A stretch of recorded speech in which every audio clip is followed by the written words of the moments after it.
Who else remembers the good old days? You know, only having one quick bar or randomly equipping items based on what looked cool. We were so innocent back then. We didn't question how things worked, or even care that it wasn't optimized. Then came the buff bots and spellcraft templates. Suddenly I was acutely aware of how much strength I needed. Soon people were using external programs to bind abilities together. God damn, I hated AHK. We all know the rest of the story, including the recent implementation of Recorder and the subsequent fine-tuning, aka the fumble patch. So in terms of optimization, how far is too far?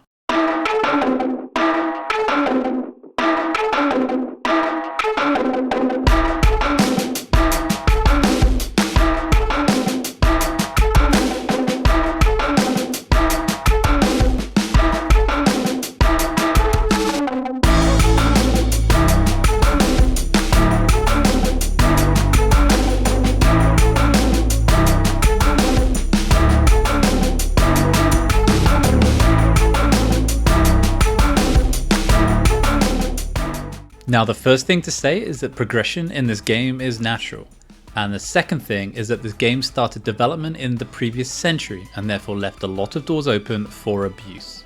MMOs were in their infancy. The abuse potential of, for example, allowing instant and infinite switches between shield and other weapons most certainly weren't even close to penetrating developer consciousness.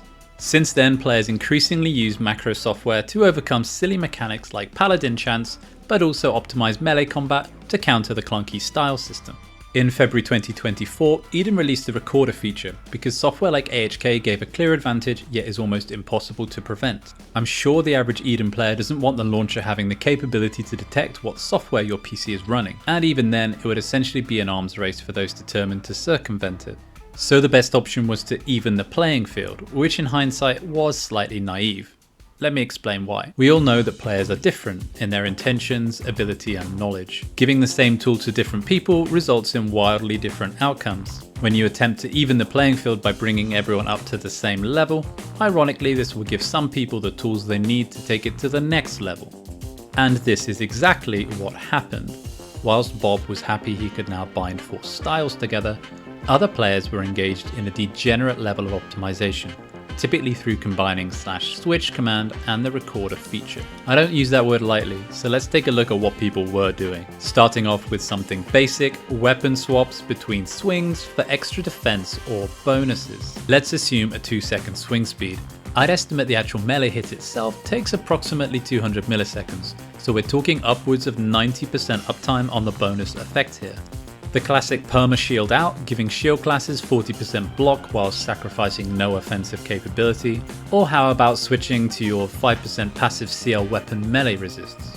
Then we have switching weapons before using a particular ability. Want to use your hot item? No problem, 25% extra duration on that. Using some sort of heal?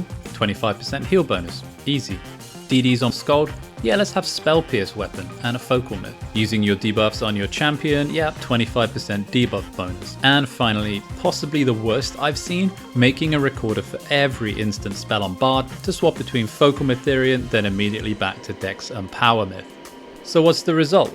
Bob is pretty happy because he's now hitting all kinds of mad styles, but he is completely oblivious to many of his enemies being 25% more effective. Clearly this hasn't hit the original evening the playing field objective, so action was taken to minimize some of this degeneracy where possible. The current state of having to stop yourself switching weapons manually because you already switched 1 second ago and haven't yet swung is annoying as fuck, let's face it. It required you to somewhat reprogram yourself, which an aging Dark Age population isn't very good at. But equally, some of the examples we just went through were clearly not originally intended. Not to mention some of them made the game look absolutely ridiculous. Where is this going to settle? Well, if something is bad, but the alternative is worse, then it's obviously excusable to some degree. Plus, the restrictions imposed will get smarter over time, hopefully to the point where you barely notice it when playing. But I think there's definite subjectivity here. Some people prefer the recorded degeneracy but being able to play the game freely, and others don't mind a few restrictions for the greater sanctity of the game. It's one of those frustrating situations where there's no perfect option for Eden to pursue, and everyone's bound to have a slightly different take on this, so I think it's generally good to air opinions, get different points of view, because ultimately it takes that to get it right in the end. So let me know what you think. Roses make me feel so fine.